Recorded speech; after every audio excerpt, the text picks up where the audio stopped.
Assalamualaikum warahmatullahi wabarakatuh. Perkenalkan, nama saya Yoga Setiawan dengan NIM 20042298. Mata kuliah Perencanaan Pembangunan. Tugas pertemuan 5. Secara umum, kita dapat memberikan makna tentang pembangunan sebagai suatu proses perencanaan (social plan) yang dilakukan oleh birokrat perencanaan pembangunan untuk membuat perubahan sebagai proses peningkatan kesejahteraan bagi masyarakat. Pembangunan yang sangat berkaitan dengan nilai dan acap kali bersifat transendental, sesuatu gejala metadisiplin atau bahkan sebuah ideologi, the ideology of developmentalism.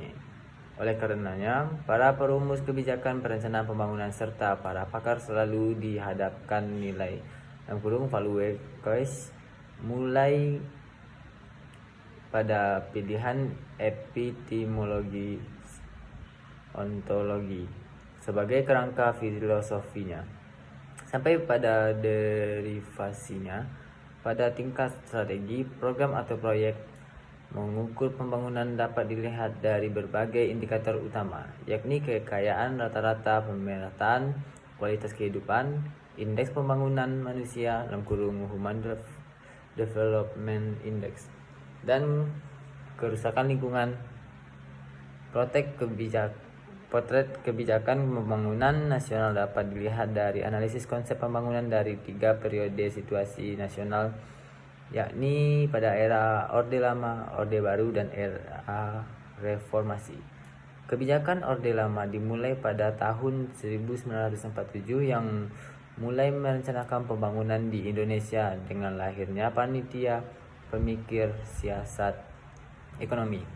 Pelaksanaan pembangunan nasional yang dilaksanakan pemerintah Orde Baru berpedoman pada trilogi pembangunan dan 8 jalur pemerataan, serta di era reformasi pembangunan bersifat partisipasif, dapat dikontrol langsung oleh rakyat, dan didasari rumusan dasar demokrasi, yakni oleh dan untuk rakyat.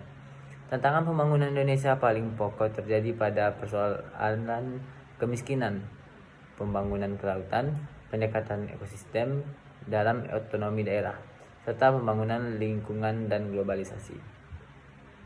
Adapun teori pembangunan dalam ilmu sosial dapat dibagi ke dalam 2 paradigma besar. 1. Modernisasi. 2. Ketergantungan. Leverland 1995, Larin 1994, Cayley 1995, dalam Dixon 2005.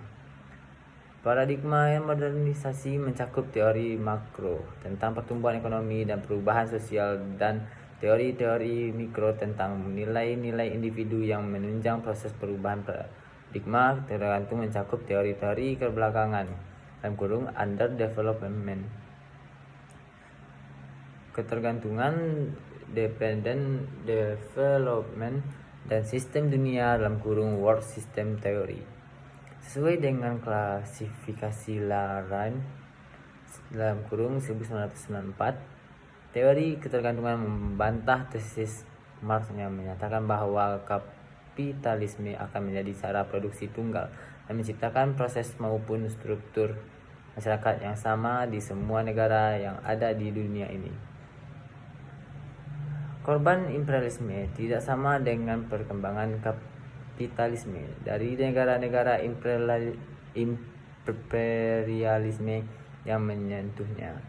Adapun lembaga-lembaga yang terkait dan berperan dalam penyusunan rencana pembangunan nasional antara lain Presiden, penyelenggara dalam dan bertanggung jawab atas perencanaan pembangunan nasional. 2. Dalam penyelenggaraan perencanaan pembangunan nasional, Presiden dibantu oleh Menteri. 3. Pimpinan kementerian atau lembaga menyelenggarakan perencanaan pembangunan sesuai dengan tugas dan kewenangannya. 4. Gubernur selaku wakil pemerintah pusat koordinasikan pelaksanaan perencanaan, tugas-tugas dekonsentrasi, dan tugas pembantuan. Adapun lembaga-lembaga yang berperan dan terkait dalam penyusunan rencana pembangunan nasional antara lain Kepala daerah menyelenggarakan dan bertanggung jawab atas perencanaan pembangunan daerah di daerahnya. 2. Dalam penyelenggaraan perencanaan pembangunan daerah, kepala daerah dibantu oleh kepala Bapeda. 3. Pimpinan satuan kerja perangkat daerah penyelenggaraan perencanaan pembangunan daerah sesuai dengan tugas dan wewenangnya. 4. Gubernur menyelenggarakan koordinasi, integrasi, sinkronisasi, dan sinergi perencanaan pembangunan antar kabupaten kota. Sekian hasil presentasi saya.